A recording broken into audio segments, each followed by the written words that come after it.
Salam saudara semuanya. Senang sekali hari ini kita bisa beribadah bersama-sama. Saudara kita semua bisa bangkit berdiri. Coba lihat kanan kiri saudara, katakan senang sekali hari ini kita bisa beribadah bersama-sama. Mari sebelumnya kita akan baca ayat untuk kita hari ini. Kita akan baca secara bergantian.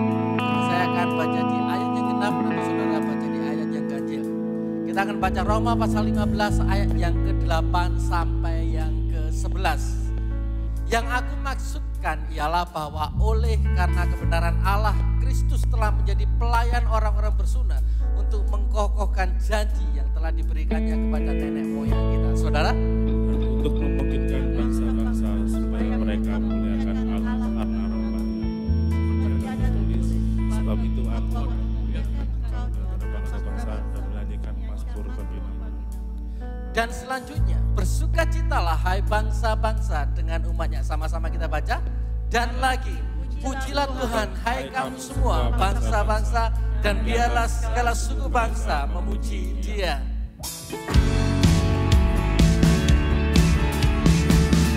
Haleluya.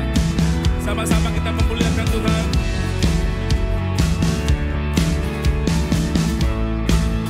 Mari semua. Oh Tuhanku, bila ku terpesona merenungkan ciptaanmu semua, ku saksikan bintang guru angkasa, tanda kebesaranmu di dunia.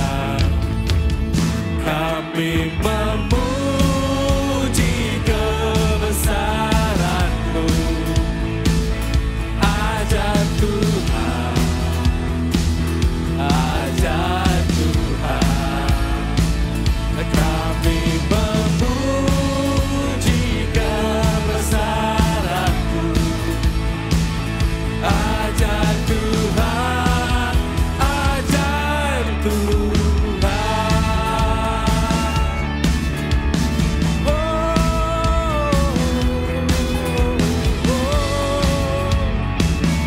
Mari semua ingat akan kasih-Nya. Mari semua ingat akan kasih-Nya hingga mengirim putra tunggalnya. Yesus mati disalib tebus kita, darahnya menyucikan dosa. Kami memuji kebesaran-Mu, ajaib Tuhan, ajaib Tuhan. Kami memuji kebesaran-Mu, ajaib Tuhan, ajaib Tuhan.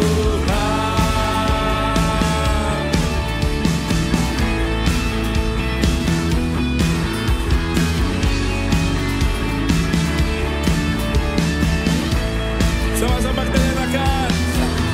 Kristus akan datang kembali, sukacita ku amat tak besar. Terkabullah semua. Terkabullah semua yang ku rindukan, melihat Kau Tuhanku akbar. Kami memuji kebesaran-Mu, ajaib Tuhan, ajaib Tuhan.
bagi Tuhan kita Yesus Kristus.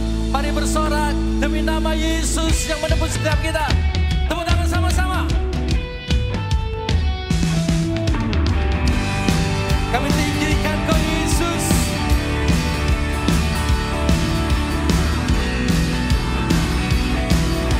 Mari jemaat Tuhan sama-sama katakan.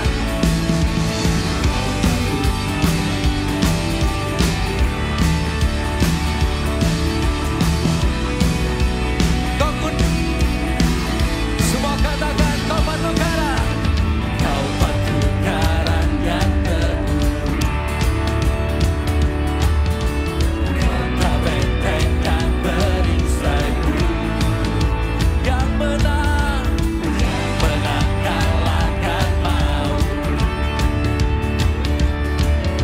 Penyelamat yang bangkit dan hidup. Angkat suaramu, angkat tanganmu, katakan.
Jemaat Tuhan sama-sama katakan.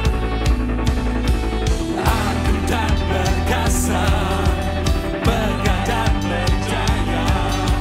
Yesus Tuhan, Yesus Tuhan, tempat perlindungan. Amin. Siapa namanya?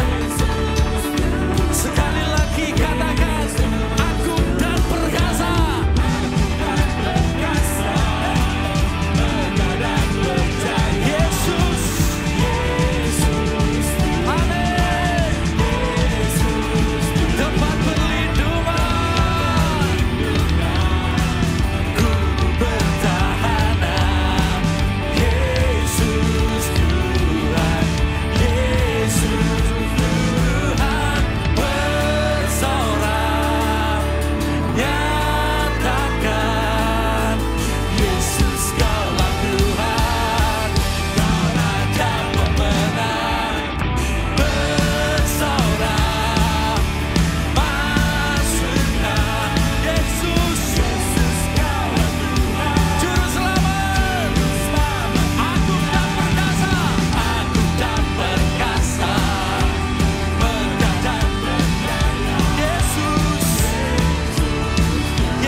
jemaat Tuhan.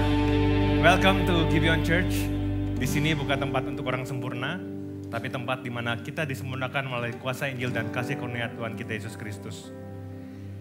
Minggu ini kita masuki perenungan katekismus reformasi minggu yang ke-43. Saya akan membacakan pertanyaannya dan bersama-sama kita membacakan jawaban dan juga ayat Alkitabnya.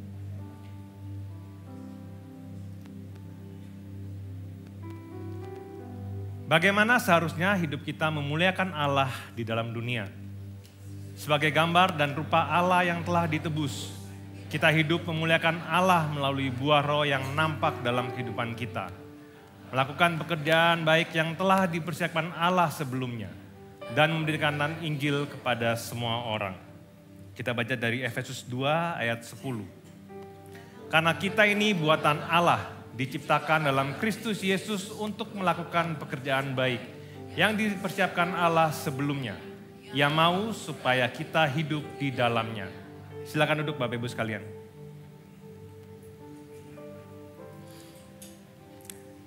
Dulu saya sering beranggapan bahwa keberhasilan dalam pekerjaan saya itu akan membawa kemuliaan kepada Allah.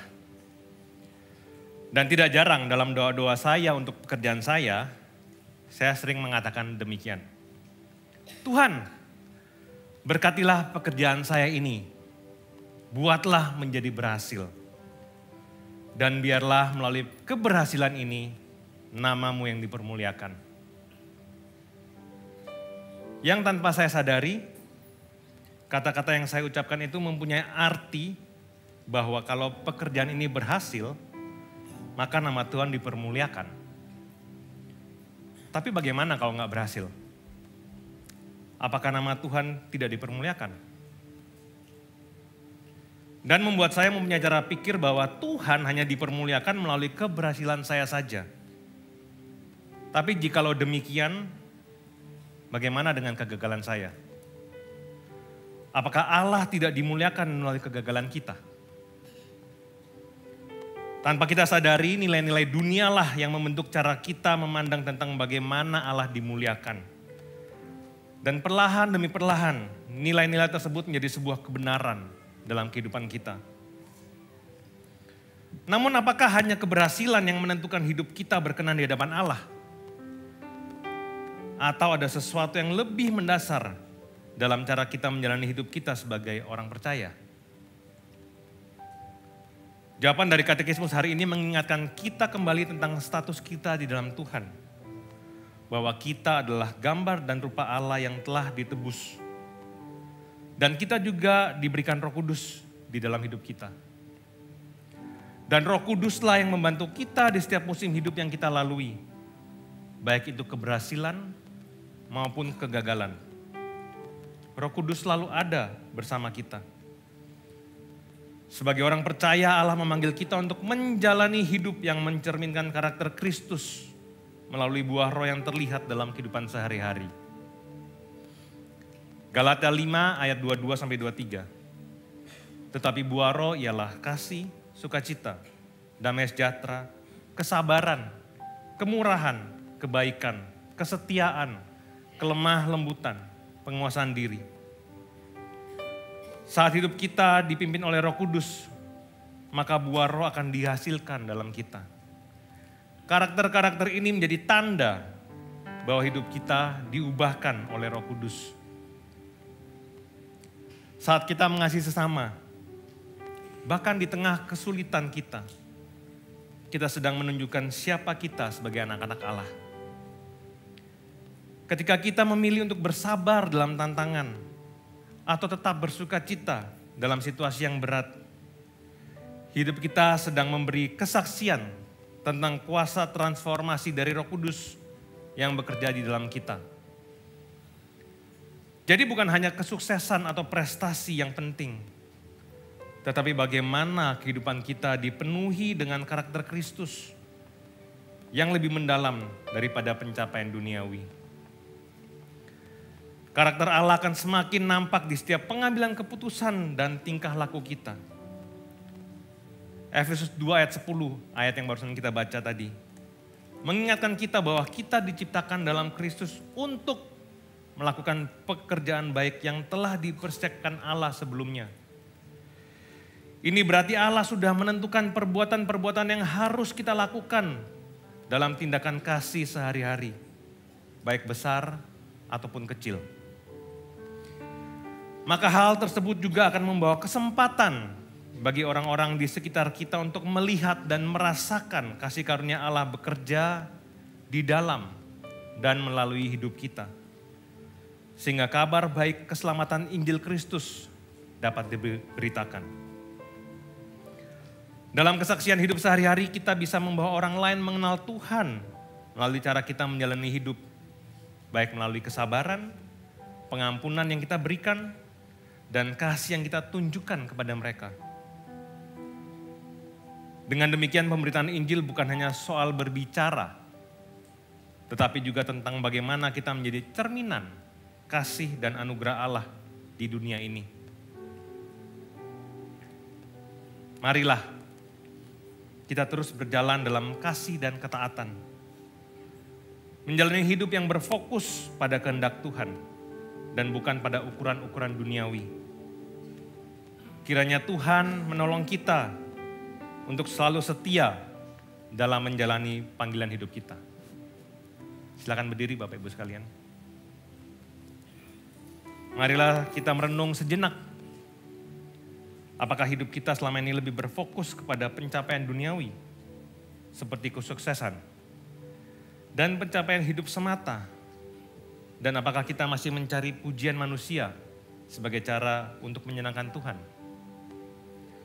Namun melalui perenungan katekismus hari ini, biarlah kita diingatkan bahwa hidup yang berkenan di hadapan Tuhan tidak diukur oleh keberhasilan duniawi, melainkan oleh karakter Kristus yang terpancar dalam keseharian kita. Silakan berdoa.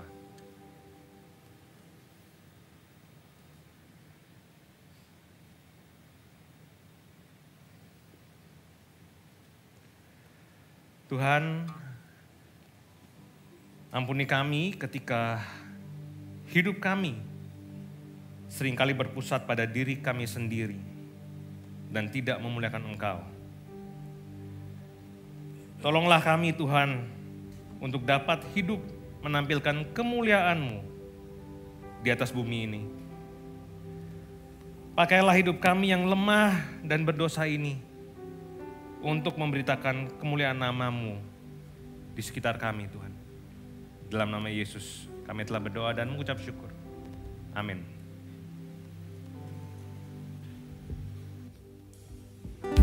Terima kasih Tuhan atas kasih karunia-Mu. Engkau memakai kami orang yang lemah ini. Melalui karya salib-Mu Tuhan, Engkau menebus dosa-dosa kami. There is a hill like cherries, where stood a precious tree, the emblem of salvation,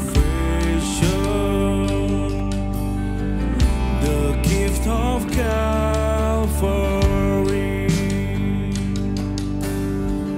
I wish that I should profit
just to know His love, my heart is set on Christ, and now we're gonna let us lost the greatest of my cross.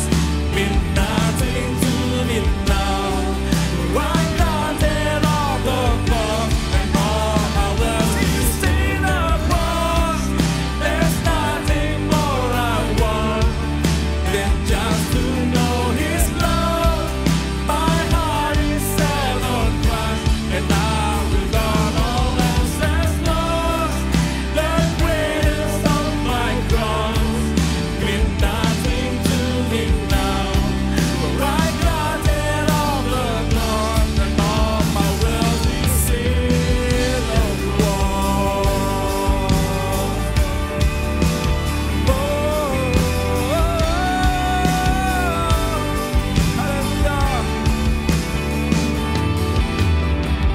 And when I stand in glory, my cross before the Lord,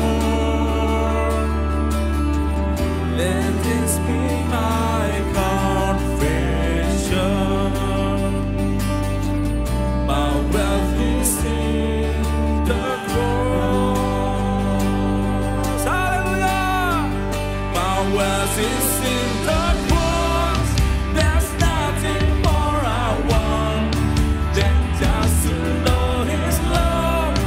My heart is set on Christ, and now we're gonna let us lost the greatest of my cross. With nothing to me now, for I got it on the cross, and all my wealth is in the cross. There's nothing more I want than just to know His love. My heart is set on Christ, and now we're gonna let us lost the greatest of my cross. Mean nothing to me now, for I got it on the cross, and all my wealth is in the cross.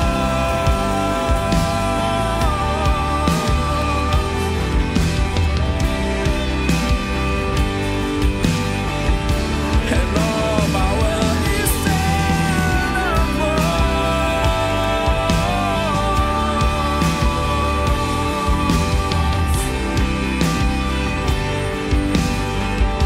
And all my wealth is in the cross.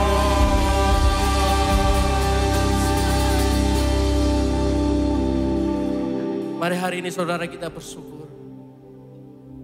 Karena kita telah ditebus dari hidup kita yang sia-sia. Dan hari ini kita adalah miliknya Allah. Hidup untuk Allah. Mari saudara angkat pujianmu. Muliakan, tinggikan Yesus. Inilah hidup kami Tuhan. Pakai kami untuk kemuliaan nama-Mu.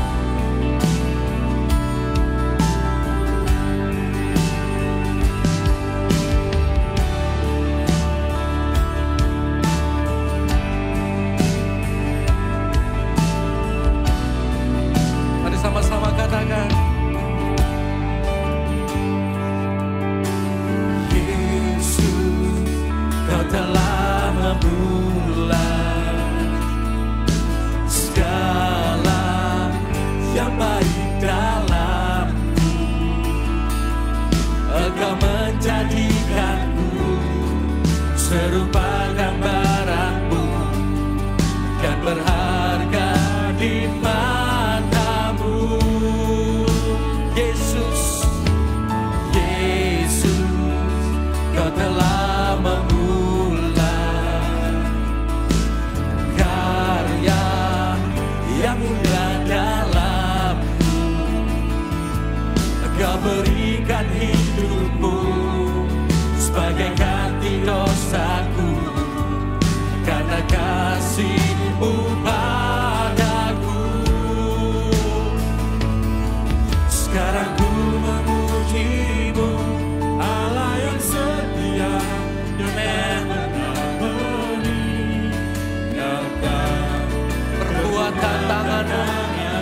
Kami sembah Kau Tuhan.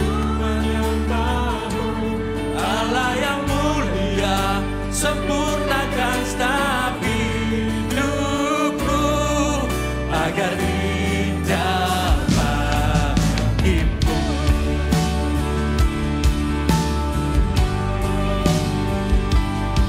Agar indah Yesus, Engkau telah memulai segala yang baik dalamku. Engkau menjadikanku serupa gambaranmu dan berharga di matamu. Yesus, Engkau telah memulai karya yang mulia dalamku. Engkau berikan hidupmu sebagai ganti dosaku, karena kasih-Mu padaku. Sekarang ku memuji-Mu, Allah yang setia, yang tak pernah meninggalkan perbuatan tangan-Mu. Sekarang ku menyembah-Mu, Allah yang mulia, sempurnakan setiap hidupku agar sekarang ku memuji-Mu, Allah yang setia, yang tak pernah meninggalkan. Kami bersyukur Tuhan. Sekarang ku menyembah-Mu, Allah yang mulia, sempurnakan setiap hidupku agar indah bagimu. Pakai hidup kami seturut dengan kehendak-Mu Tuhan.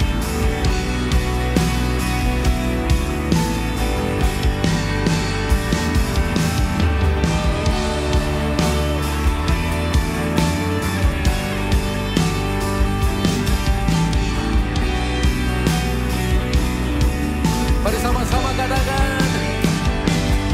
Sekarang ku memuji-Mu, Allah yang setia, yang tak pernah meninggalkan perbuatan tangan-Mu. Bersyukur saudara. Allah yang mulia, sempurnakan setiap hidupku agar indah bagimu. Mari dengan segenap hatimu katakan. Sekarang ku memuji-Mu, Allah yang setia, yang tak pernah meninggalkan perbuatan tangan-Mu. Sekarang ku menyembah-Mu, Allah yang mulia, sempurnakan setiap hidupku agar indah bagimu. Berikan tepuk tangan sore-sore kemuliaan bagi Yesus Kristus, Tuhan dan Raja kita, Juru Selamat. Terima kasih Tuhan, karena Kau menebus kami manusia yang berdosa. Dan Kau memulihkan kembali gambar Allah yang rusak melalui pengorbanan Yesus Kristus di kayu salib. Dan doa kami, Engkau pakai setiap hidup kami untuk kemuliaan nama-Mu. Roh Kudus, biarlah buah roh yang ada dalam diri kami itu bisa dilihat semua orang. Itu bisa mengubah setiap kami. Bantu kami Roh Kudus, supaya kami bisa menjadi suratan yang terbuka yang bisa dibaca semua orang. Dan orang bisa melihat bahwa kasih karunia daripada Yesus Kristus itu berlimpah dalam hidup kami. Dan saatnya kami akan mendengar kebenaran firman-Mu. Selidiki setiap hati kami. Roh Kudus ubah setiap hati kami melalui kebenaran firman-Mu. Karena kami yakin Hanya pada waktu kami mendengar Injil, hati kami diubahkan. Terima kasih untuk kebaikan-Mu dalam hidup kami. Kami siap mendengar dalam nama Bapa, Putra, dan Roh Kudus. Haleluya. Amin. Silakan duduk kembali, saudara.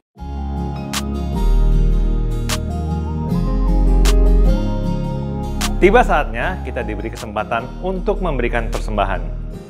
Anda dapat memberi dengan cara transfer ke rekening gereja yang kami cantumkan, atau dengan scan QR Code melalui aplikasi-aplikasi yang ada di samping saya.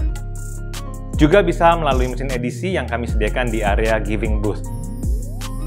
Dan bagi Anda yang ingin berkontribusi dalam pembangunan gereja, Anda bisa langsung scan QR Code atau transfer ke rekening gereja yang tersedia khusus untuk pembangunan. Semua informasi yang dibutuhkan untuk memberi ada di kartu informasi Ways to Give di kursi Anda masing-masing pada saat Anda datang. Kami juga menyediakan amplop yang dapat Anda pakai untuk memberi secara tunai.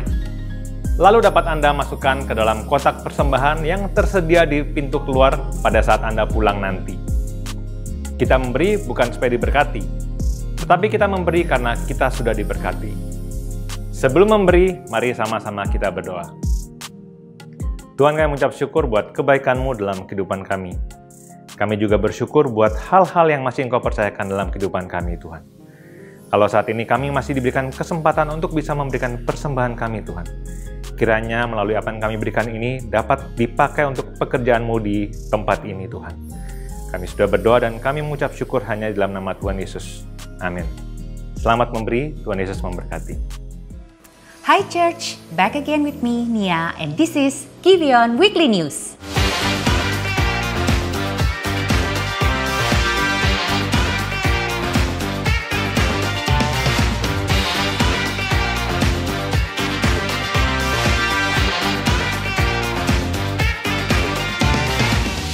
Seks itu baik, tapi seks tidak mutlak. Itu tidak mendefinisikan kamu sebagai gambaran rupa Allah. Dan itu sifatnya sementara dan sebagai gambar. Sehingga tidak ada lagi nanti seks di kekekalan.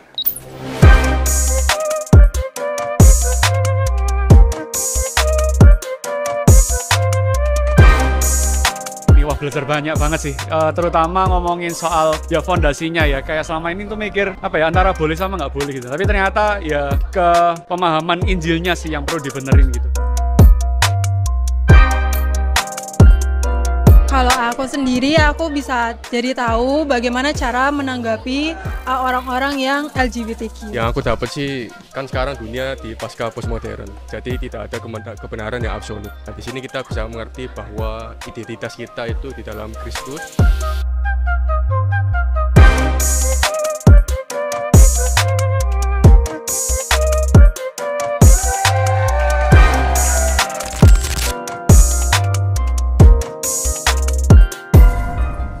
Finally, hari ini adalah kelas terakhir APS dan APB. Dalam kelas APS, kita akan membahas tentang eklesia, dan kelas APB akan membahas tentang menjadi murid yang memuridkan. Seperti biasa, pukul 3 sore, kelas APS di lantai 3 dan APB di lantai 1. Pastikan Anda melakukan registrasi ulang di basement. Nah, pesananku udah datang nih, asik. Kamu ini kok makan manis terus. Bisa-bisa ya, Ces. Kamu 10 tahun lagi ke depan. Bisa-bisa kamu tuh cuci darah kalau terlalu makan banyak makanan manis. Ini nih, mending kamu makan sayur lah. Lebih sehat. Gak apa-apa lah. Lagian kan aku masih muda. Aku juga masih sering olahraga kok. Main futsal contohnya. Ces, tapi ngomongin soal kesehatan ya, bahkan ngeharpunya kok kayaknya sering gak enak gitu. Kenapa ya? Coba aku cek. Gak apa-apa. Kenapa ya guys? Lah kok bisa? Mungkin kamu terlalu banyak gadang gak? Enggak. Mungkin kolesterolmu lagi tinggi. Habis makan daging banyak mungkin. Atau mungkin dia salah urat. Bukan. Ngawur kamu itu. Dia bukan salah urat, tapi dia habis makan bakso urat. Udah. Kalian nih takut-takutin aku aja. Dokter bukan, tugas kesehatan bukan. Ya udah, biar jelas mendingan kamu cek darah aja. Nah, bener banget tuh, cek darah aja. Kebetulan juga di Gibeon Church sedang ada event Health Day. Ya, bener banget. Tanggal 9 November mendatang dalam acara Health Day, Gibeon Church bersama dengan Ciputra Hospital mengajak Anda untuk melakukan medical check-up atau cek darah lengkap, donor darah, dan ikut seminar dengan topik menjaga tubuh tetap sehat dan bugar di sepanjang usia. Bersama Dr. Kamoya Gersom, spesialis penyakit dalam di Ciputra Hospital, Surabaya. Daftarkan diri Anda sebelum tanggal 3 November melalui link berikut. Dan jangan lupa untuk mengajak keluarga serta teman-teman Anda. Untuk informasi lebih lanjut, silakan kunjungi Health Day Booth. Penyerahan anak adalah sarana anugerah bagi orang tua menyatakan di hadapan jemaat bahwa mereka mempercayakan hidup anak-anak mereka sepenuhnya kepada Tuhan. Serta sebagai komitmen bagi para orang tua untuk mendidik anak-anak mereka dengan prinsip kebenaran firman Tuhan. Penyerahan anak diadakan pada hari Selasa 19 November pukul 6 sore. Pendaftaran penyerahan anak masih dibuka hingga 10 November 2024. So, make sure Anda mendaftarkan anak Anda melalui link berikut ini. Atau, jika Anda memerlukan informasi lebih lanjut, Anda dapat mengunjungi Connect Booth. Terima kasih atas dukungan Anda dalam pembangunan dan renovasi gedung gereja Gibeon, sehingga total dana yang terkumpul telah mencapai nominal di layar ini.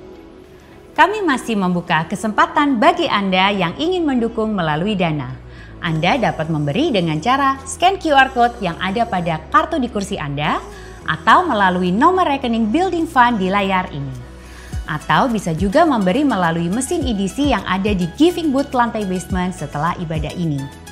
Sekian informasi yang dapat kami bagikan untuk Anda. Happy Sunday dan selamat mendengarkan khotbah berseri From Judges to Jesus minggu ke-13. God bless you. Berikan apresiasi untuk pengumuman yang luar biasa. Happy Sunday, Bapak Ibu yang terkasih dalam Kristus. Welcome to Gibeon Church ya. Di sini bukan tempat untuk orang sempurna, tapi tempat di mana kita semua disempurnakan oleh kuasa Injil dan kasih karunia Tuhan Yesus Kristus. Amin. Sebuah sukacita yang luar biasa, saya boleh kembali membagikan firman Tuhan di tempat ini, saudara. Saya juga ingin kembali menginfokan pada tanggal 9 November, hari Sabtu, kita akan mengadakan acara Health Day. Jadi di sini saya mengundang Bapak Ibu sekalian, teman-teman, kalau mau di sana berkonsultasi kesehatan, cek darah, ada Dr. Kamoya Gersom yang akan membantu kita di dalam seminar ya saudara. Anda boleh tanya apapun tentang kesehatan dan kalau Anda memang rindu untuk join, Anda bisa kunjungi Connect Booth ya saudara. Pokok pesan saya satu ya, kalau mau sehat jangan sakit ya saudara ya. Oke, kita melanjutkan sermon series kita dari seri kitab Hakim-Hakim. Kita kembali tenangkan hati kita dan kita berdoa. Bapa di surga mengucap syukur atas kesetiaan-Mu Tuhan. Kami mengucap syukur kami memiliki Allah yang setia, yang tidak pernah meninggalkan setiap kami ya Tuhan. Di tengah pergumulan, di tengah kelemahan yang kami alami, kami memiliki Allah yang begitu baik Tuhan. Tuhan, sebentar kami akan merenungkan firman-Mu. Biarlah melalui firman-Mu itu Tuhan mengubahkan hati setiap kami, membuat kami semakin mengasihi Engkau Tuhan. Dan mampukan kami untuk kami boleh menjadi pelaku-pelaku firman. Tuhan, mampukan hamba-Mu yang lemah dan terbatas ini, biarlah kuasa Injil yang mengubahkan setiap kami. Kuasa Injil itulah yang menolong hamba-Mu untuk boleh menyampaikan firman Tuhan dengan baik dan mudah dimengerti oleh setiap kami ya Tuhan. Terima kasih Tuhan, kami serahkan semuanya di dalam tangan-Mu, kami berdoa hanya di dalam nama Tuhan Yesus Kristus. Amin. Saudara, kita akan membahas tentang kasih karunia dalam kelemahan. Kita sudah di ujung dari kisah soal Simpson ya saudara. Saudara, saya itu sebagai youth pastor, otomatis saya itu sering bermain games dengan anak-anak youth ya. Ini bukan bermain game untuk seneng-senengan, ya memang saya seneng sih saudara ya. Tapi tolong jangan dihujat dulu, ini hamba Tuhannya, pastornya suka main games ya. Dan games favorit kami itu adalah Mobile Legend ya saudara ya. Jadi kalau Anda mungkin gak relate, paling gak saya ceritain dikit supaya mungkin Anda yang punya anak-anak di youth atau college atau mungkin SD, ngerti dikit-dikit ya saudara ya. Jadi Kalau saya sebagai youth pastor ya, bermain games itu bagian dari penggembalaan dan relationship ya saudara ya. Jadi itu sesuatu yang lumrah. Tapi saya sekarang udah jarang sekali main games, mata saya capek ya saudara ya, lebih banyak baca sekarang. Nah saudara, di dalam games Mobile Legends itu banyak sekali karakter. Ada hero-hero yang dipakai untuk melakukan pertempuran. Dan setiap hero itu punya kelemahan dan kekuatan masing-masing. Jadi hero ini bisa untuk meng-counter hero itu dan lain sebagainya. Saya enggak ceritain satu-satu, nanti Anda terlalu apa sih ini nggak nyambung. Tapi gini saudara, tugas kita di dalam main games itu adalah menjaga supaya kelemahan kita itu tidak dimanfaatkan lawan. Dan kita juga harus mencari kelemahan dari lawan kita.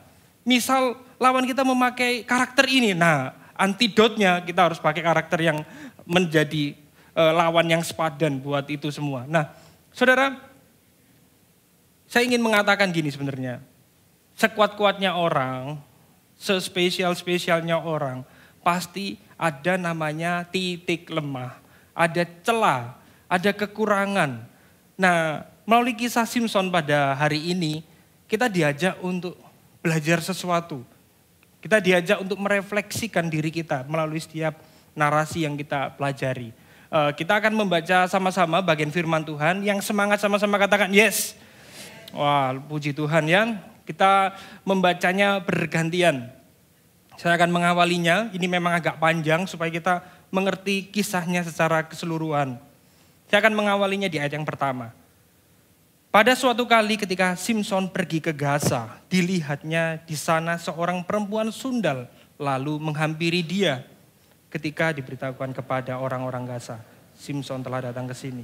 Maka mereka mengepung tempat itu dan siap menghadang dia semalam-malaman itu di pintu gerbang kota. Tetapi semalam-malaman itu mereka tidak berbuat apa-apa. Karena pikirnya nanti pada waktu fajar kita akan membunuh dia. Tetapi Simpson tidur di situ sampai tengah malam. Pada waktu tengah malam bangunlah ia. Dipegangnya kedua pintu gerbang kota itu dan kedua tiang pintu. Dicabutnya lah semuanya beserta palangnya. Diletakkan di atas kedua bahunya. Lalu semua diangkatnya ke puncak gunung yang berhadapan dengan Hebron. Bapak Ibu yang terkasih, sesudah itu Simpson jatuh cinta kepada seorang perempuan dari lembah Sorek yang namanya Delila. Lalu datanglah raja-raja orang Filistin kepada perempuan itu sambil berkata, cobalah bujuk dia untuk mengetahui karena apakah kekuatannya demikian besar. Dan dengan apakah kami dapat mengalahkan dia dan mengikat dia untuk menundukkannya. Maka kami masing-masing akan memberikan 1.100 uang perak kepadamu. Lalu berkatalah Delila kepada Simpson, ceritakan padaku karena apakah kekuatanmu demikian besar. Dan dengan apakah engkau harus diikat untuk ditundukkan. Jawab Simpson kepadanya, jika aku diikat dengan 7 tali busur yang baru yang belum kering, maka aku akan menjadi lemah dan menjadi seperti orang lain manapun juga, Bapak Ibu. Kemudian Delila mengambil tali baru, diikatnya lah dengan tali itu dan berseru kepadanya, orang-orang Filistin menyergap engkau. Simpson di kamar, ada orang bersiap-siap. Tetapi tali-tali itu diputuskan dari tangannya seperti benang saja. Berkatalah Delila kepada Simpson, sampai sekarang engkau telah mempermain-mainkan aku dan membohongi aku. Ceritakanlah kepadaku dengan apakah engkau dapat diikat. Jawabnya kepadanya, kalau engkau menunun 7 rambut jalinku bersama-sama dengan lungsin, lalu mengokohkan dengan patok, maka aku akan menjadi lemah dan seperti orang lain manapun juga. Kemudian perempuan itu mengokohkan lagi tenunan itu dengan patok dan berserulah ia kepadanya, orang-orang Filistin menyergap engkau. Tetapi ketika ia terjaga dari tidurnya, disentaknya lepas patok tunan itu dan lungsin itu. Berkatalah perempuan itu kepadanya, bagaimana mungkin engkau berkata aku cinta kepadamu padahal hatimu tidak tertuju kepadaku. Sekarang telah 3 kali engkau mempermain-mainkan aku dan tidak menceritakan kepadaku. Karena apakah kekuatanmu demikian besar? Lalu setelah perempuan itu berhari-hari merengek-rengek kepadanya dan terus mendesak-desak dia. Ia tidak dapat lagi menahan hati. Sehingga ia mau mati rasanya. Maka diceritakannya lah kepada segala isi hatinya, katanya, kepalaku tidak pernah kena pisau cukur, sebab sejak dari kandungan ibuku, aku ini seorang nazir Allah. Jika kepalaku dicukur, maka kekuatanku akan lenyap daripadaku. Dan aku menjadi lemah dan sama seperti orang-orang lain. Ketika dilihat Delila, bahwa segala isi hatinya telah diceritakannya kepadanya. Disuruhnya lah memanggil raja-raja kota orang Filistin. Katanya, sekali lagi ini datanglah kemari, sebab ia telah menceritakan segala isi hatinya kepadaku. Lalu datanglah orang-orang kota Filistin itu kepadanya sambil membawa uang itu. Sesudah itu dibujuknya Simson tidur di pangkuannya.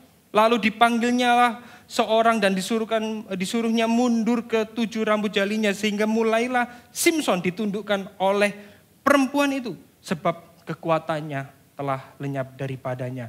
Sesudah itu berkumpullah raja-raja kota orang Filistin untuk mengadakan perayaan korban sembelihan yang besar kepada Dagon Allah mereka. Dan untuk bersukaria, kata mereka, telah diserahkan oleh Allah kita ke dalam tangan kita, Simson musuh kita. Dan ketika orang banyak melihat Simson, mereka memuji Allah mereka sambil berseru, telah diserahkan oleh Allah kita ke dalam tangan kita, musuh kita, perusak tanah kita, dan yang membunuh banyak teman kita. Bapak Ibu, berkatalah pada anak yang menuntun dia, lepaskan aku, biarkan aku meraba-raba tiang penyangga rumah ini, supaya aku dapat bersandar kepadanya. Adapun gedung itu penuh dengan laki-laki dan perempuan. Segala raja kota orang Filistin ada di sana. Dan di atas sotoh ada kira-kira 3.000 orang laki-laki dan perempuan yang menonton lawak Simson itu. Berserulah Simson kepada Tuhan, ya Tuhan Allah, ingatlah kiranya kepadaku dan buatlah aku kuat sekali ini saja ya Allah, supaya dengan satu pembalasan juga ku balaskan kedua mataku itu kepada orang Filistin. Kemudian Simson merangkul kedua tiang yang paling tengah penyangga rumah itu, lalu bertopang kepada tiang yang satu dengan tangan kanannya dan kepada tiang yang lain dengan tangan kirinya. 30 kita baca sama-sama. Berkatalah Simson, biarlah kiranya aku mati bersama-sama orang Filistin ini. Lalu membungkukkannya lah ia sekuat-kuatnya, maka rubuhlah rumah itu menimpa raja-raja kota itu dan seluruh orang banyak yang ada dalamnya, yang mati dibunuhnya pada waktu matinya lebih banyak daripada yang dibunuhnya pada waktu hidup. Demikian jauh pembacaan firman Tuhan yang kita lakukan. Berbahagialah kita semua yang sudah membaca, merenungkan, dan melakukannya dalam kehidupan kita sehari-hari. Amin, saudara. Jadi di pasal yang 16 ini kita baca semua karena ini adalah puncak konflik antara Simson dan orang Filistin. Di sini Simson adalah satu-satunya hakim yang ditangkap dan dipermalukan, bahkan berujung kepada kematian. Ia diperlihatkan sebagai pemimpin yang paling potensial, tetapi juga paling tidak ideal. Dia punya kekuatan yang luar biasa, tetapi dia tidak bisa meregulasi amarahnya. Dia dikuasai keinginan dan hawa nafsu. Dia sangat impulsif, sangat mudah digoda, apalagi sama perempuan. Makanya ada band namanya Simpson. Ada lagunya Aku Adalah Lelaki ya saudara ya, zaman dulu ya. Kelihatan usianya walaupun terlihat muda tapi tua ya saudara ini ya. Oke, dan di sini kita akan merefleksikan saudara. Ketika kita melihat kisah Alkitab, jangan cuma dilihat sebuah cerita, tetapi ada diri kita di sana saudara. Kita bisa belajar dari apa yang terjadi. Alkitab dengan jujur mencatat kebaikan, kelemahan, keburukan setiap tokoh-tokohnya.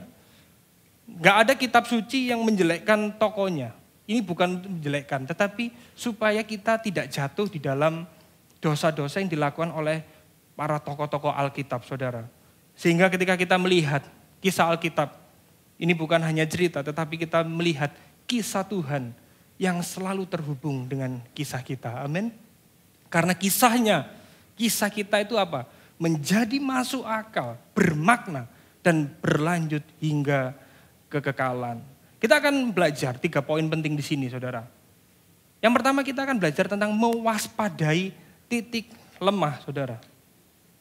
Titik lemah ini beda dengan titik puspa ya, saudara ya. Kita belajar di sini Hakim-Hakim 16. Jelas dikatakan seperti ini.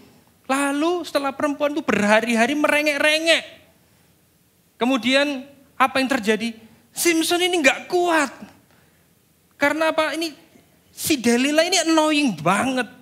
Dan kebetulan kalau kita lihat kisahnya, Simpson ini bucin ya saudara ya. Tahu bucin? Ya, budak cinta. Dia akhirnya nggak kuat, dirayu. Saya nggak tahu mau ngerayunya gimana, ngerengeknya gimana. Mungkin, ayolah Beb, tolonglah, mana kelemahanmu? Ayolah, please, ayo Beb, please. Jadi kalau mungkin istri itu ngerengek ke suaminya, mungkin bisa dikabulkan ya permintaannya ya. Atau mungkin kalau pacar gitu sudah terlalu bucin, wah ini bisa dimanfaatkan gitu ya. Ayolah, tolonglah belikan baju baru. Aku ke gereja bajuku itu aja gitu ya. Malu dilihat orang gitu kan.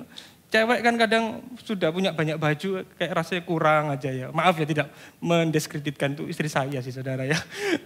Maaf ya Beb, nggak sengaja. Oke, nggak ada di skrip. Jadi ini kayak dibujuk terus sampai pada akhirnya apa? Kita lihat di ayat 17 saudara. Maka apa yang terjadi? Diceritakan kelemahannya. Akhirnya Simpson membuka kelemahannya. Gini loh saudara, kalau kita membaca firman. Seringkali yang membuat kita itu jatuh di dalam dosa. Yang membuat kita itu kena tipu muslihat. Karena kita itu punya keinginan atau obsesi yang berlebihan. Bahkan kalau kita merasa kuat, ini bahaya. Simpson ini meremehkan. Berkali-kali dia dicobai.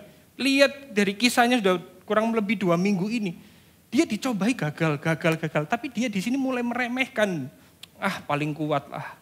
Paling merasa nggak mungkin bisa dikalahkan aku. Mulai main-main.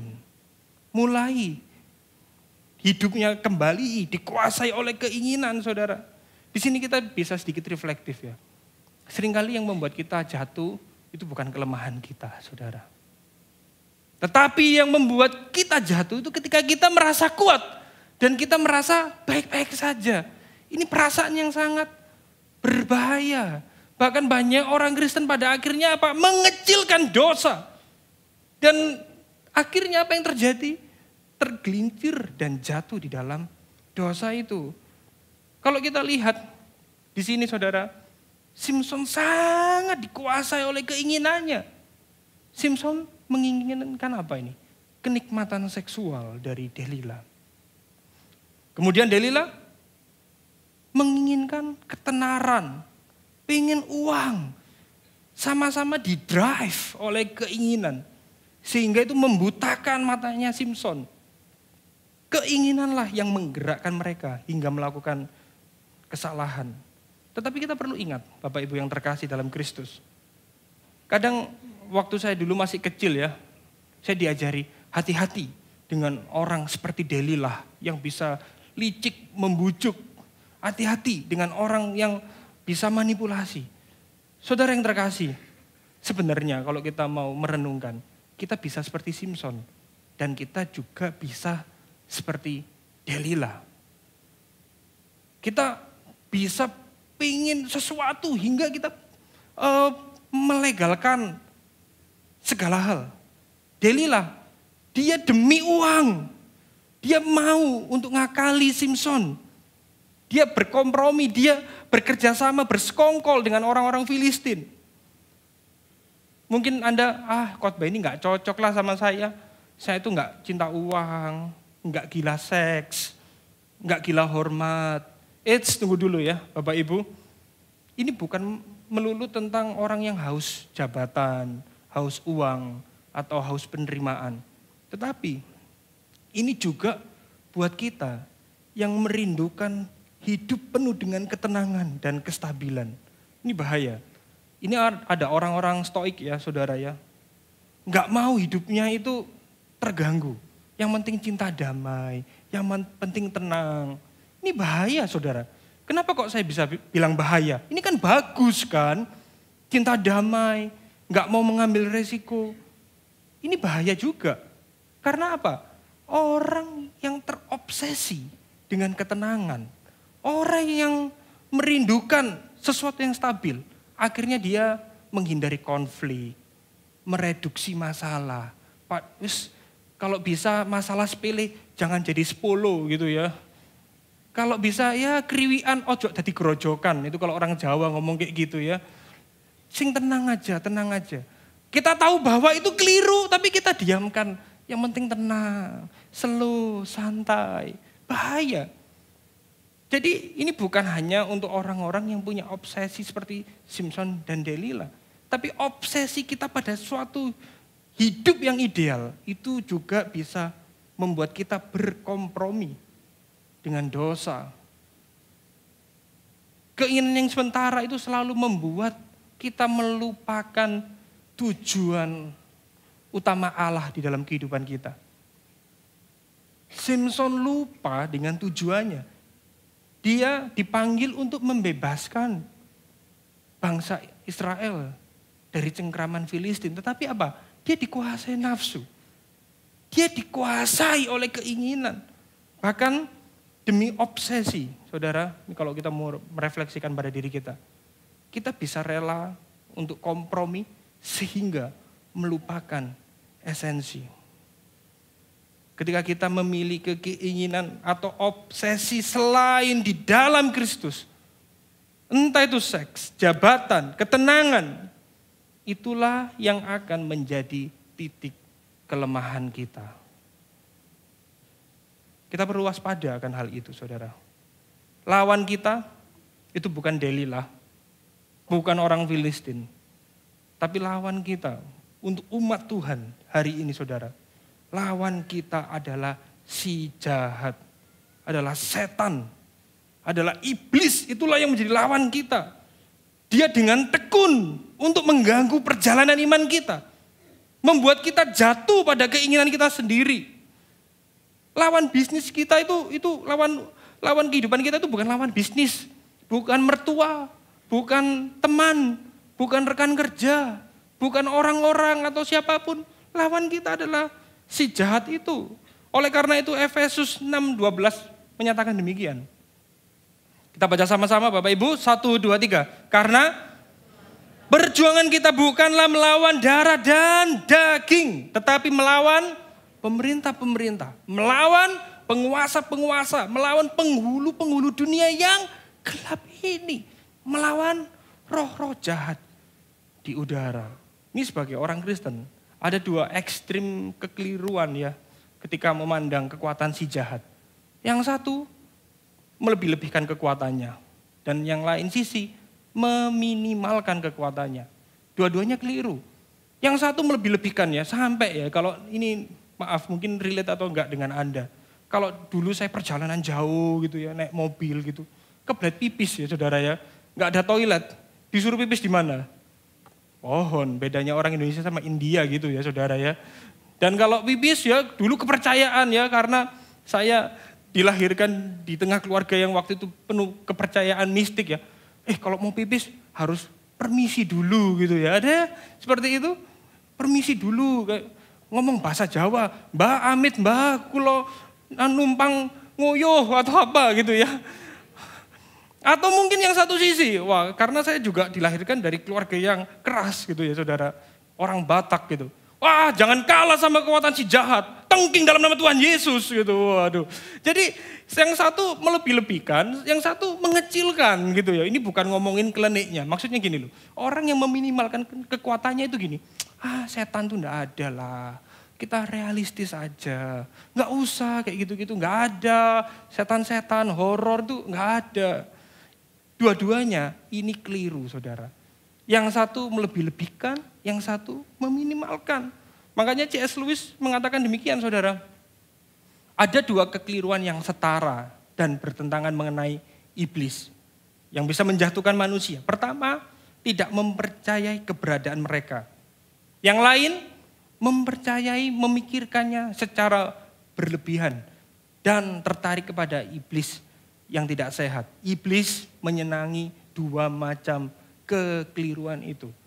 Iblis menyukai seorang materialis atau seorang penyihir dengan kegembiraan yang sama. Ini bahaya saudara. Ketika kita jatuh dalam sebuah ekstrim ini, akhirnya kita tidak waspada dengan titik kelemahan kita. Ini fenomena yang ada di dalam masyarakat kita. Di lain sisi ada orang yang sangat realistis. Di lain sisi ada orang yang sangat takut. Bahkan kalau lewat tempat tertentu, iki ono iki ya, kuntilanak atau pocong atau apa, ini bahaya ini. Atau gimana, ada orang yang seperti itu. Sampai dikit-dikit, wah ini gimana ini. Panggil hamba Tuhan yang bisa punya kemampuan karunia gasbuster gitu ya. Atau wah kalau enggak gitu ya, diurapi pakai minyak sampai kepleset jatuh dewe saudara. Ekstrim. Saudara, sebenarnya peperangan kita itu bukan tentang penampakan atau hantu-hantu seperti di film-film itu terlalu mengglorify kekuatan si jahat. Itu enggak alkitabiah sama sekali saya lihat. Saya makanya enggak suka lihat film horor. Karena saya itu kagetan ya, bukan takut ya saudara ya. Suaranya itu loh ngageti, daripada saya ngomong yang aneh-aneh latah gitu ya bahaya. Mendingan saya enggak nonton. Sudah bayar dikaget-kageti buat apa ya saudara ya. Jadi kita perlu waspada. Iblis itu gini loh saudara, bekerjanya. Dia menggunakan keinginan kita untuk menggoda dan membutakan pikiran. Ini kerjaannya si jahat. Dia menggunakan keinginan kita. Kita berdosa itu gara-gara apa? Keinginan kita sendiri. Tapi di situ iblis juga bermain. Dia berusaha mempengaruhi kita supaya kita jatuh di dalam keinginan kita sendiri. Yakobus 1 ayat 14 dikatakan, jelas sekali di sini. Tetapi tiap-tiap orang dicobai oleh apa ini? Keinginannya sendiri.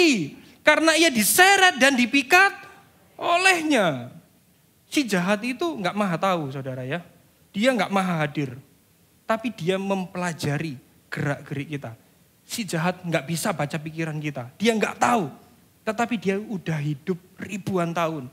Dia mempelajari, oh Dave ini punya kecenderungan seperti itu.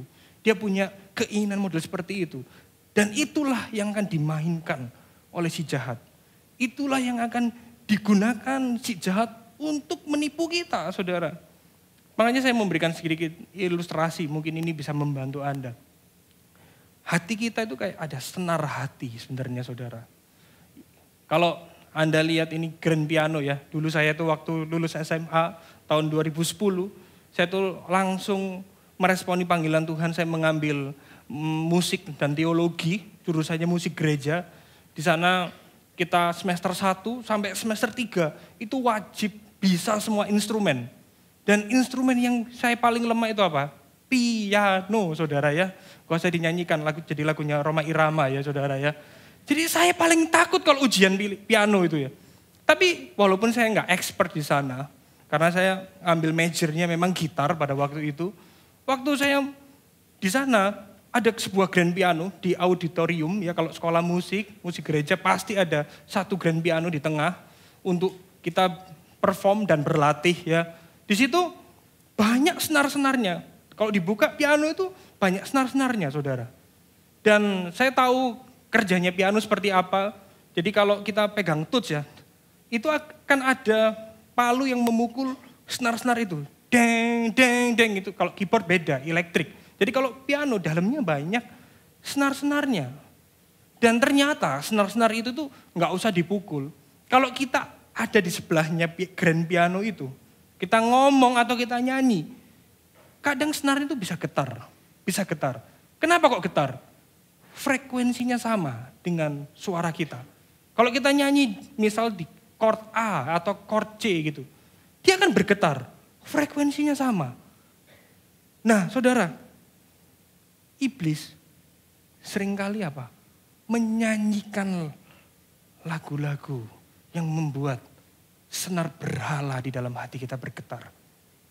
Dia membuat keinginan kita semakin menjadi-jadi. Semakin pengen yang jahat. Dia nggak langsung membuat kita berdosa.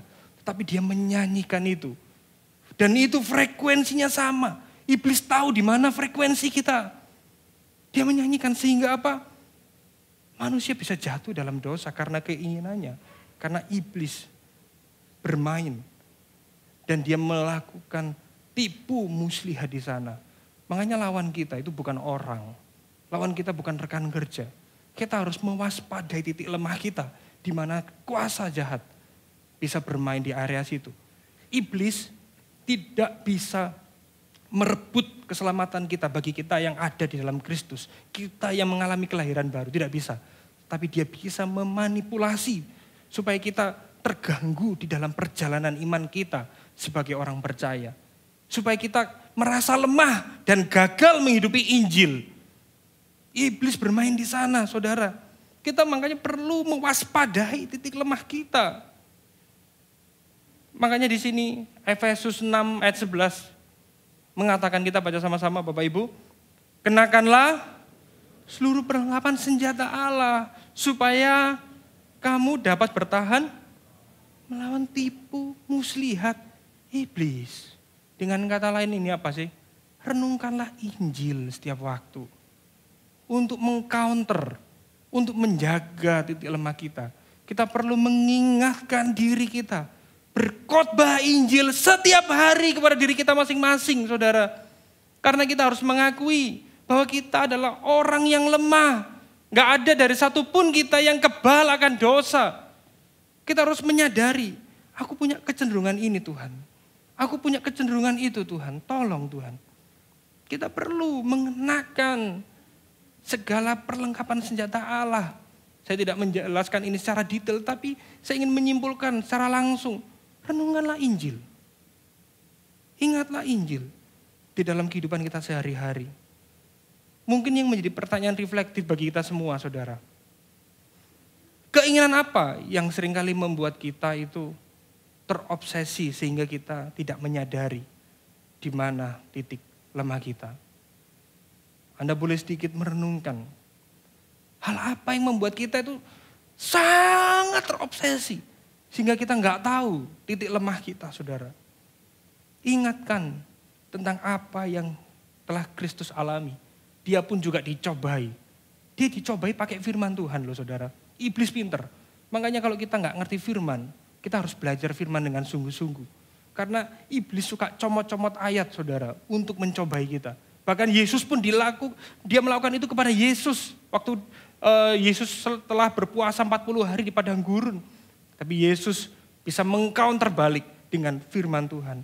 Makanya penting bagi kita untuk kita tuh mengerti, membaca firman. Jadi saya itu selalu berulang-ulang, jangan cuma dengar khotbah di hari Minggu, tetapi setelah Anda pulang dari tempat ini, baca firman, renungkanlah firman itu secara mandiri. Itulah yang akan menguatkan kita dari serangan si jahat. Ingatlah apa yang Kristus telah lakukan. Dia dicobai, tapi dia menang. Kabar baiknya hari ini yang kita yang ada di dalam Kristus, kita juga akan dimampukan untuk menang. Amin. Sama-sama katakan, aku dimampukan untuk menang. Aku dimampukan untuk menang. Amin. Dan kedua, kita belajar bahwa Allah memakai kelemahan kita untuk kemuliaannya. Hakim-Hakim 16:23. Ini cerita di mana Simpson ditangkap. Dia sudah nggak berdaya. Kedua matanya udah dicungkil. Musuh-musuhnya seneng banget.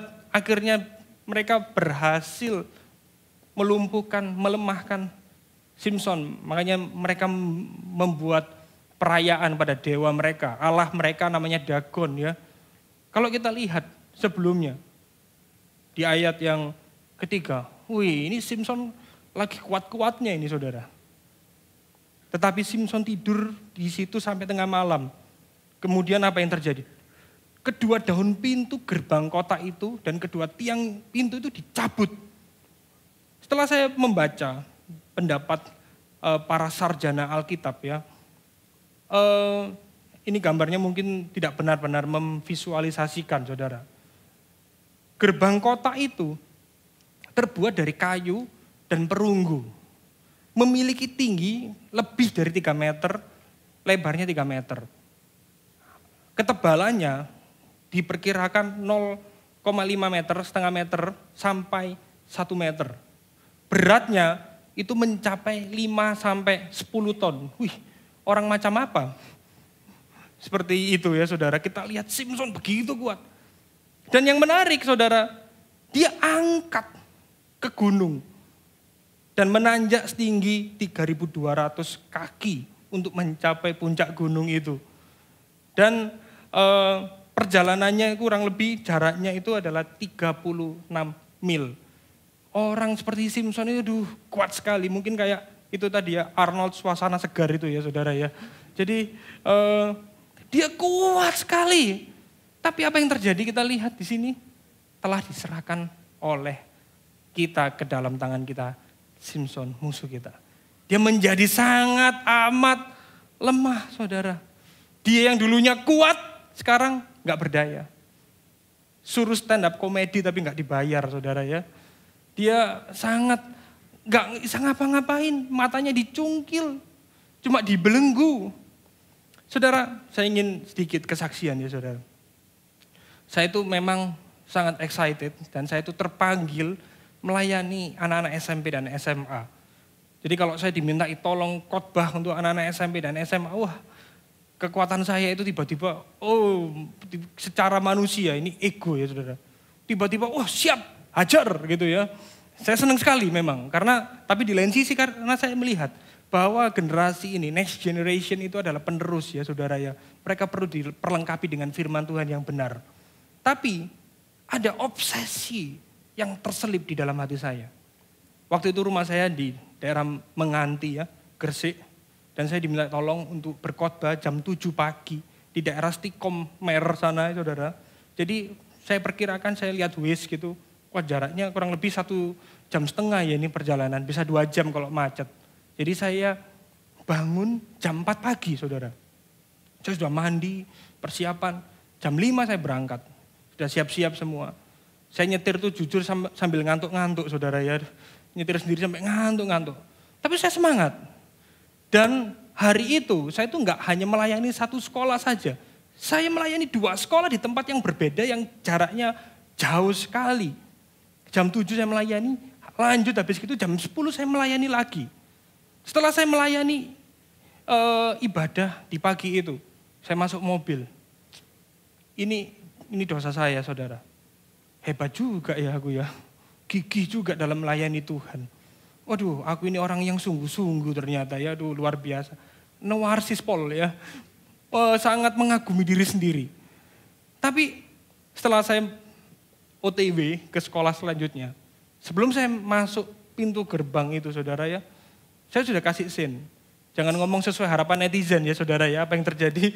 Ya memang saya ditabrak, mobil saya ditabrak, sampai 2 pintu itu nggak bisa dibuka, ceket, ringsek, hancur. Dan orang yang nabrak saya itu sudah terpelanting jauh di sana. Ada saksinya tadi yang WL di sini, saya ajak dia pelayanan juga soalnya. Orangnya terpelanting, terseret gitu. Waduh, saya tarik pintu saya dan untung orangnya nggak apa-apa, tapi saya bingung dengan mobil saya ini ya apa, waduh. Saya tahu insuransinya sudah habis, saudara. Jadi saya telepon langsung pihak bengkel, ini berapa kalau betulin kayak gini? Ya itu kurang lebih seharga motor Matic baru, mateng kon. Saya langsung telepon insurans saya, enggak pak, ternyata kurang 2 hari lagi habisnya. Waduh, lego saya saudara. Tapi gini saudara, di situ saya tuh tahu, saya merasa sangat lemah. Duh Tuhan, ternyata kalau engkau enggak mengizinkan pun, segigih-gigihnya saya, sehebat-hebatnya saya enggak akan bisa melayani. Bahkan kalau saya berdiri tempat ini semua karena anugerah. Itu bukan ada kekuatan saya sedikit pun enggak ada saudara, saya lemah. Di situ saya sedang diselamatkan oleh Tuhan dari kesombongan, dari perasaan bahwa saya merasa bisa. Saya diselamatkan oleh Tuhan. Di situ saya langsung reflektif.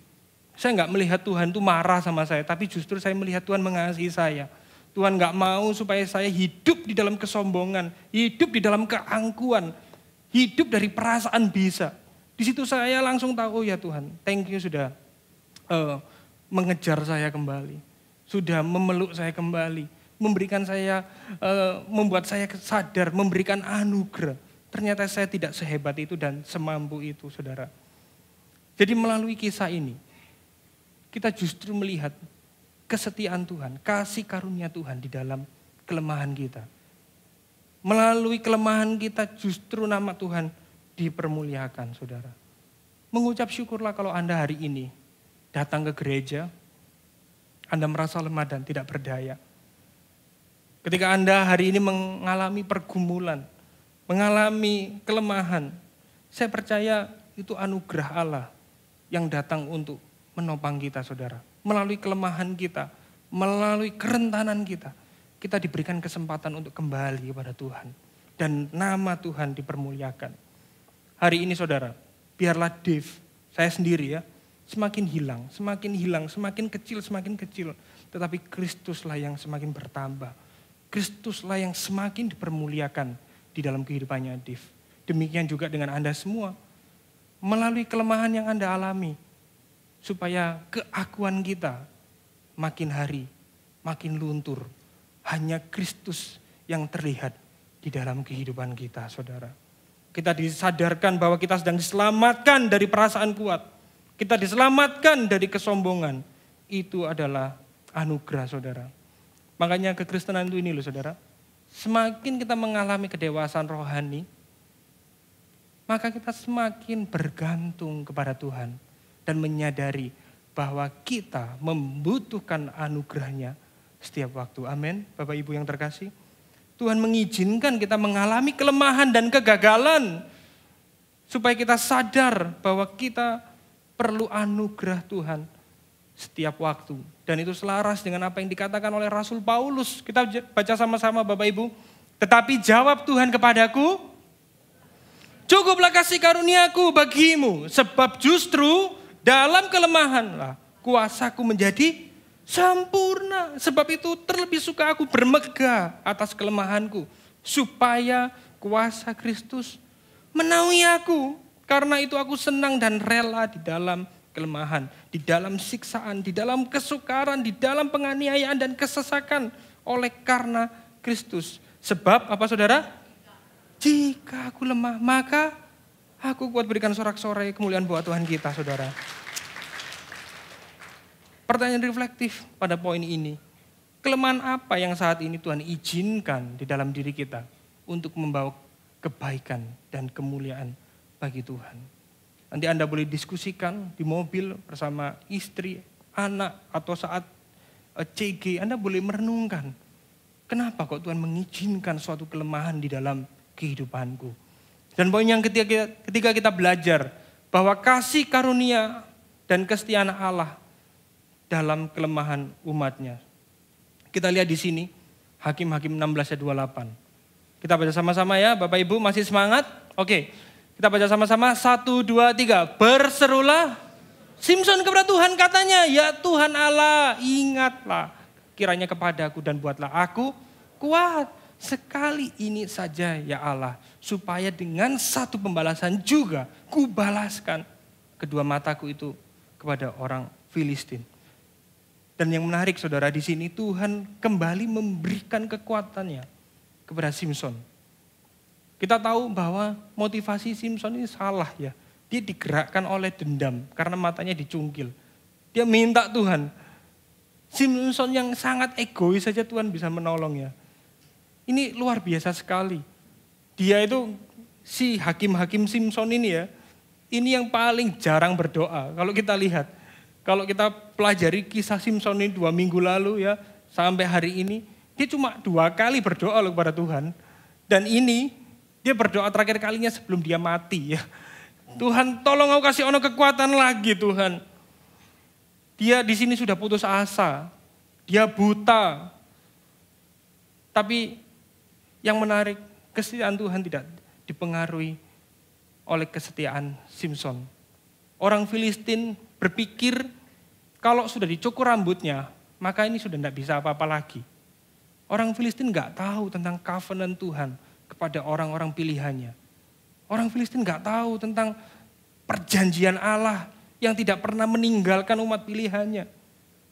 Di sini Simson membunuh orang-orang Filistin lebih efektif dibanding sebelumnya. Saat dia kuat, dia nggak pernah membunuh orang musuhnya sebanyak ini. Ini 3.000 orang Filistin kira-kira habis. Ini ngomongin bahkan ketika saat kita lemah, justru anugerah Tuhan itu semakin bersinar saudara. Bukan saat kita kuat, bukan merasa kita gagal, Tapi waktu kita lemah, kita mengakui Tuhan, aku butuh Engkau. Aku memerlukan anugerah-Mu. Disitulah salib Kristus menjadi semakin indah di dalam kehidupan kita. Kita lihat di sini Bapak Ibu. Kisah Simson ini sebenarnya menunjukkan doktrin unconditional election. Anugerah Allah memilih bukan berdasarkan apa yang mereka lakukan, tetapi berdasarkan kehendak dan anugerahnya semata. Dan ini ngomongin apa sih? Anugerah yang tidak dapat ditolak, tidak dipengaruhi kesetiaan Anda. Kalau Tuhan memilih Anda, Tuhan memilih kita, itu semua karena anugerahnya.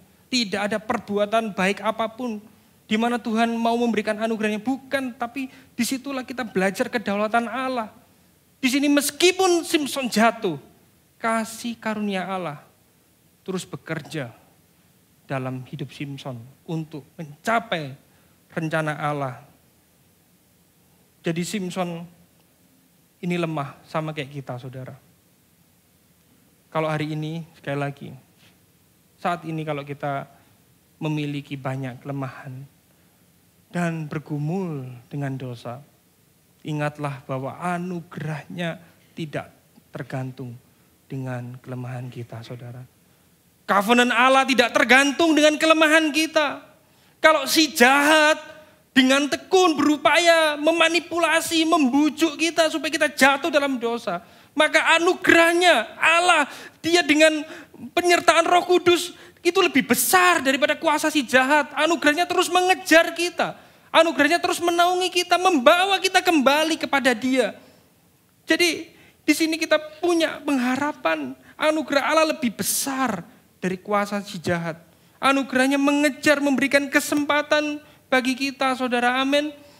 Kita tidak dapat membatalkan masa lalu kita. Tetapi hari ini, kalau kita kembali bertobat dan berpaling kepada Allah, Allah dapat menggunakan kelemahan-kelemahan, dosa-dosa kita, kesalahan kita, justru untuk kemuliaannya. Amin. Berikan sorak-sorai yang paling meriah buat Tuhan kita. Pertobatan sejati itu memang tidak merubah masa lalu kita, tetapi membawa pengharapan bagi masa depan kita. Kita nggak bisa merubah masa lalu, tetapi percayalah, sekalipun kita sudah melakukan kesalahan, Tuhan tidak tinggal diam dan membiarkan kita jatuh dalam kesalahan, tetapi bahkan melalui kelemahan kita, melalui kesalahan kita, itu dapat Tuhan pakai supaya nama Tuhan boleh dipermuliakan, saudara. Tidak ada dosa yang terlalu besar yang tidak dapat diampuni oleh Allah. Kalau hari ini Anda datang ke gereja merasa, Tuhan aku nggak layak, aku nggak berguna Tuhan, aku habis berantem, habis marah-marah, aku habis ngakalin orang. Apapun kondisi Anda hari ini, apapun yang Anda rasakan saat ini, anugerahnya itu begitu besar bagi Anda. Anugerahnya memberikan kesempatan bagi kita semua, saudara. Biarlah kita merenungkan dalam hal apa Allah menunjukkan kesetiaannya dan kasih karunia-Nya bahkan saat kita jatuh di dalam dosa. Kita melihat narasi Simson itu dimulai dengan seorang laki-laki yang kuat tapi ternyata lemah. Dan berakhir dengan seorang laki-laki yang lemah menjadi lebih kuat dari sebelumnya. Tapi kalau kita kembali mau merenungkan, sebenarnya ini bukan hanya tentang kisah Simson, tetapi ini merupakan gambaran, merupakan tipologi dari Kristus yang datang untuk membebaskan kita, yang datang untuk mengampuni kita. Kristus lebih besar daripada Simson. Pahlawannya bukan Simson di sini, tapi kita melihat gambaran yang lebih sempurna dari sosok Simson, yaitu Yesus Kristus. Kalau kita lihat di ayat yang ke-28, sekali ini saja Allah supaya dengan satu pembalasan, kubalaskan kedua mataku itu kepada orang Filistin. Tapi hari ini kalau kita melihat Tuhan Yesus yang kita sembah, waktu Yesus di kayu salib, dia berkata apa? Ya Bapa, ampunilah mereka, sebab mereka tidak tahu apa yang mereka perbuat. Simson berdoa, digerakkan oleh balas dendam. Hatinya begitu pahit. Tapi Kristus di kayu salib, dia digerakkan oleh belas kasihnya yang begitu besar pada kita. Kasihnya menyelamatkan kita. Melalui kasihnya kita diampuni, saudara. Kalau kita lihat di sini, Simson dikhianati Delilah. Karena apa? Nafsunya sendiri. Tapi Kristus, dia juga dikhianati oleh Yudas. Karena apa? Kasihnya kepada kita. Simson disiksa karena menanggung dosanya sendiri. Tapi Kristus disiksa menanggung dosa-dosa kita, saudara. Simson, dia yang kuat, menjadi lemah karena kesalahannya. Tapi Kristus, dia adalah pribadi kedua dari Allah Tritunggal. Dia adalah Allah yang kuat, Allah pemilik semesta. Rela menjadi lemah karena kesalahan kita, saudara. Simson mengorbankan nyawanya demi dendam. Tetapi Kristus mengorbankan nyawanya supaya kita beroleh pengampunan. Amin. Berikan sorak-sorai kemuliaan buat Tuhan kita, saudara. Wow. Thank you, Jesus. Saya undang Anda untuk bangkit berdiri. Kita merenungkan di sini. Orang berinjil tidak mengabaikan kelemahan dan meremehkan setiap godaan yang datang. Tetapi mewaspadainya dengan memandang salib Kristus. Dengan mengingat apa yang Yesus telah lakukan di kayu salib itu. Orang berinjil menyadari bahwa kelemahan itu merupakan sarana supaya kita semakin bergantung kepada anugerahnya. Dan menyadari melalui kelemahan, kemuliaan Allah boleh dinyatakan di dalam kehidupan kita, saudara. Amin. Orang berinjil menyadari bahwa saat kita lemah, kita memiliki pengharapan dalam menghidupi Injil.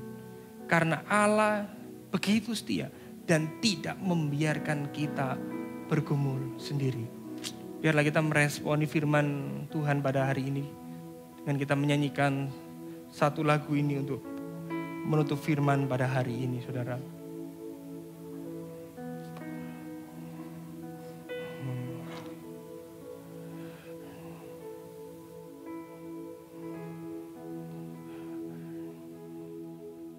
Ambil waktu sejenak, saudara. Mari kita nyanyikan lagu ini. Dalam kesesakanku, Kau beri kedamaianmu. Dalam keraguan, ku temukan wajah-Mu. Katakan karena pengorbananmu. Karena pengorbananmu, Kau jadikanku baru.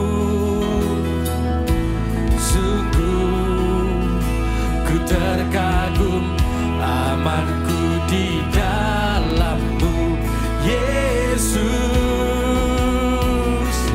Kau membuatku sesuai rencana-Mu. Kau memegang setiap musim hidupku. Ku serahkan semua kekhawatiranku. Ku milik-Mu. Mari kita nyanyikan lagi lagu ini. Karena pengorbananmu, Kau jadikanku baru. Sungguh ku terkagum,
tanganku dan berseru, ku milikmu.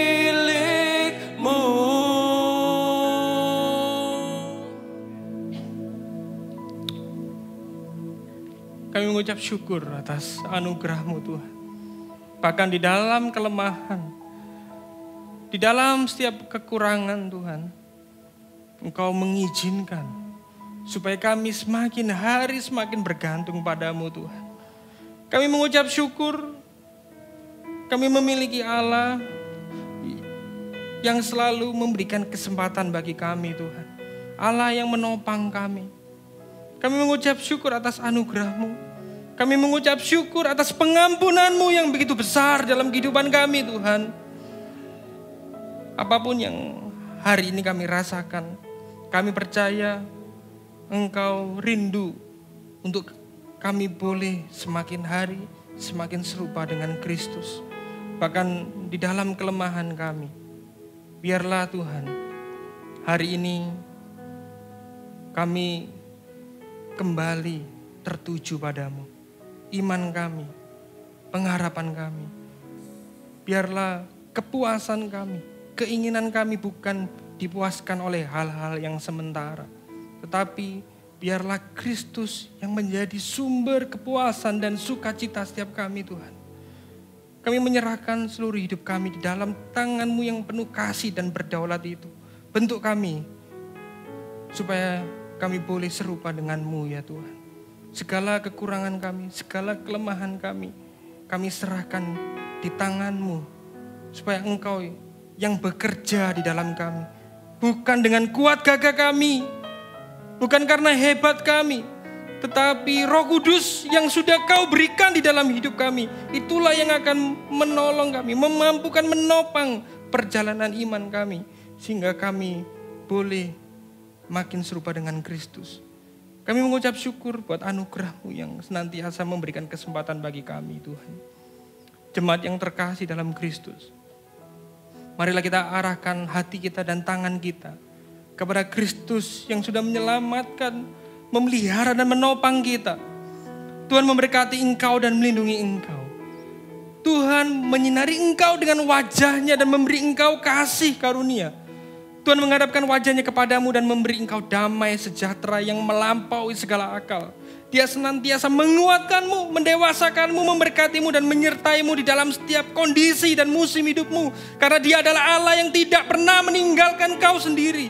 Karena Engkau yang senantiasa memegang erat tangan kami Tuhan, bukan kami yang memegang tangan-Mu Tuhan. Tuhan akan menolong dan memampukanmu untuk menghidupi Injil di dalam setiap aspek kehidupanmu. Sehingga hidupmu menjadi suratan Kristus yang terbuka. Tuhan memberkatimu dengan kisah iman dan pengharapan. Sehingga cerita hidupmu senantiasa menyaksikan kebaikan anugerah Tuhan. Dan mempermuliakan nama Tuhan. Dan jemaat yang dikasihi dalam Kristus, terimalah cinta kasih yang sempurna, persekutuan yang manis dari Allah Bapa, Putra dan Roh Kudus yang menyertaimu mulai saat ini sampai selama-lamanya. Dan setiap kita yang percaya sama-sama katakan amin. Happy Sunday and God.